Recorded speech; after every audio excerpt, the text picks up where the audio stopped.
que les pluies ont un temps précis où nous devons entamer.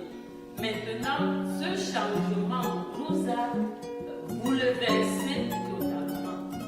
C'est vrai qu'on ne sait plus à quel moment il faut cultiver et être sûr d'avoir un bon rendement. Et ça a permis que nous puissions juste tâtonner. Nous tâtonnons dans nos différentes cultures. Ça fait comme le TSC. Soit ça donne, soit ça me donne.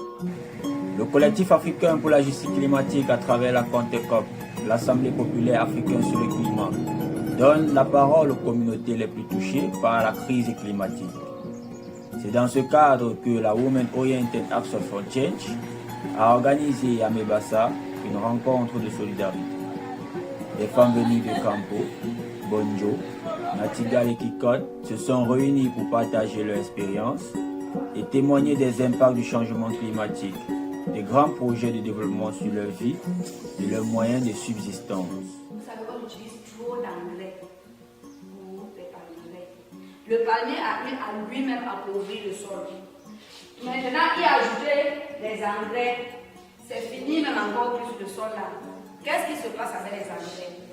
Les engrais pénètrent dans le sol et parce que nous sommes dans une zone côtière, les engrais se retrouvent dans le fleuve.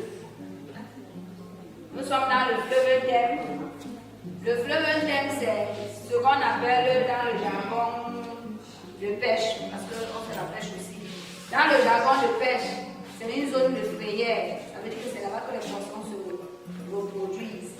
Et si le nid de poisson est déjà affecté par les engrais, le poisson ne peut plus migrer du fleuve Thème pour aller en mer. Conséquence, si on ne peut plus avoir d'algues, le corps grandit dans la mer, les pêcheurs ne peuvent plus avoir la quantité de poissons qu'ils avaient avant. Parce qu'avant, pour la femme fait dans l'agriculture, mais la femme est aussi un maillon important dans la pêche. Entre forêts détruites, rivières polluées et terres accaparées, ces femmes racontent leur quotidien. Mais elles ne sont pas seulement des victimes, elles sont actrices de solutions. Elles ont partagé leur stratégie de résilience, conservation des semences locales, l'utilisation des plantes médicinales et des pratiques agricoles durables pour nourrir leur famille malgré les bouleversements.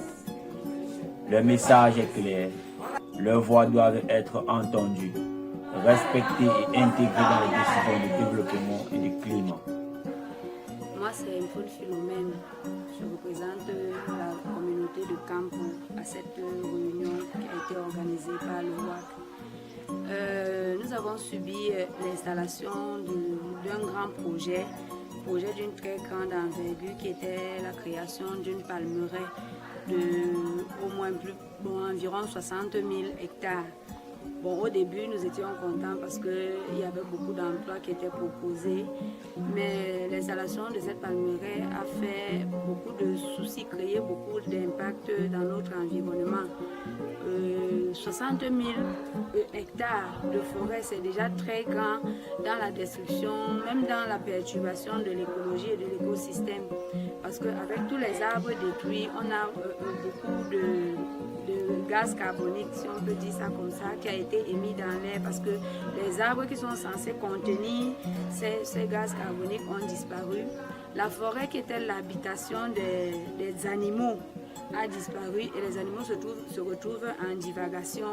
On retrouve maintenant à Campo, derrière les maisons, on retrouve des éléphants qui peuvent vous surprendre dans votre cuisine. C'est très dangereux. Au niveau du sol, parce que le sous-sol à Campo est très riche et fertile, mais même cette fertilité a été mise en jeu parce que pour faire une grande palmeraie, on utilise beaucoup d'engrais chimiques. On utilise vraiment trop d'engrais chimiques, ça fait que vous qui faites les champs à côté, vous n'avez plus cette production d'avant, vous ne pouvez plus avoir le bon manioc. Le manioc qui normalement doit peut-être faire 1 an s'est retrouvé à 15 mois parce que vous ne pouvez plus avoir le bon manioc. Il y a la sécheresse qui tue tout ça. Dans l'eau même, il y a des problèmes parce que les poissons ne vivent plus, ne se développent plus normalement. Ça affecte la pêche. En fait, à Campo, tout le monde a été affecté, mis à part la apporte du travail, des emplois, mais l'impact écologique est tellement grand que les bénéfices de l'emploi se voient minimes. Donc on ne ressent plus que vraiment les gens ont eu des emplois.